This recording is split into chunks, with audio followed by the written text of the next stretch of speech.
you will permit me, then I will begin this session with a question.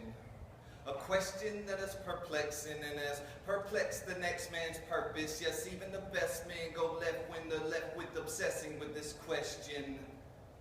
Doubts come in rapid succession, something like mass texting, and leave you wondering about the problem, kind of like math testing. And so I pose it. And everybody's heard it before. Yes, everybody knows it. You may have even been guilty of the thought yourself when caught, and it simply goes like this. Why God? Then unrighteous thoughts stream from our hearts and scream in the dark, and instead of leaning on a wise God, we start steaming and teeming with anger until it's wise God allowing this to happen.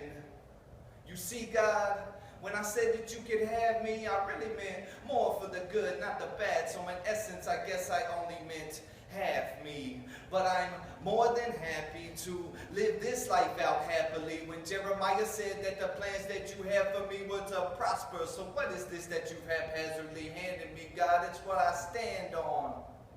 And so our question of why's God quickly turns into where's God and rolls on into are you even there, God? And finally, how dare you, God?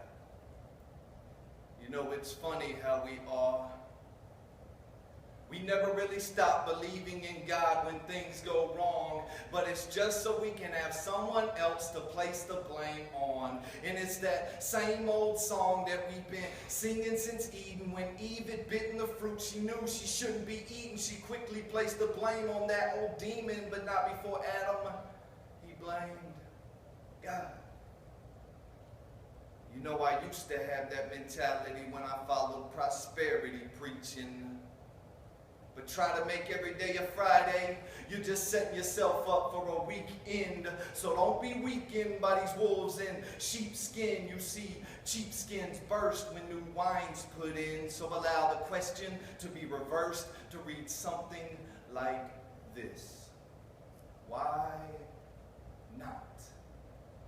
And then charter that plane over to Africa, and you could ask them, bruh, is the gospel worth dying for? And they will say more than you will never know. True statement, because we will never know unless we push past this American dream mentality that we are forever owed, when the truth is we forever owe anything that we'll ever own to the one who has freed our very soul, and even that is his sole possession forevermore.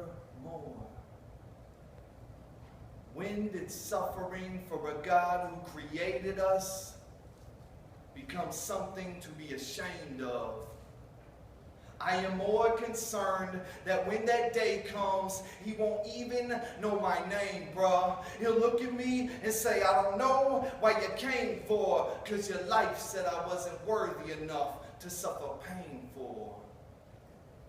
So what is it that you aim for? Maybe some of you are straddling the fences, but there's really no such thing. You're either for or against him. On the day he says, I never knew you, he will be talking to those that assumed that they were Christians.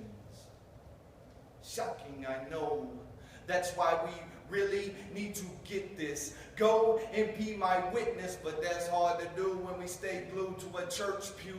Don't you know that on that day when he blows his spews, he be talking to those that go to church, dude? We don't have a clue. Because statistically speaking, only 13% of you even open up his word. You see, we're in here for the fire insurance because we don't want to get burned.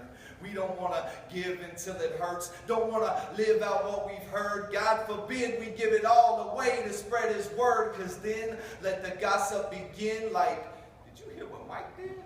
Man, that's just absurd. But there's a fine line between being a good steward and just plain greediness.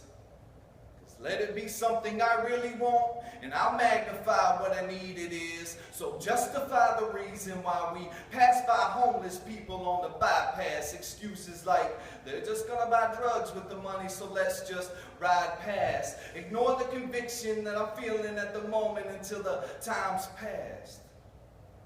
But when the times lapse like a stopwatch and we looking back on times past, what are you gonna say when you hear the king say, I was hungry, why'd you drive past? I could stand up here and sugarcoat the gospel's true intentions. I could sit and quote scriptures that'll make you feel good and stay away from the ones with convictions. I can tell you how God only wants you to be blessed and hard times are strictly for the wicked. But what will your faith do then when them hard times come? Nothing except diminish. If they hated our Jesus, then it stands to reason they will hate the ones who are truly with him. So God, give me the strength to face these days of persecution, and if they sank a bullet into my brain, let my last breath praise the one who is risen. Guilty by association, that's how I want my tombstone written. Thank y'all.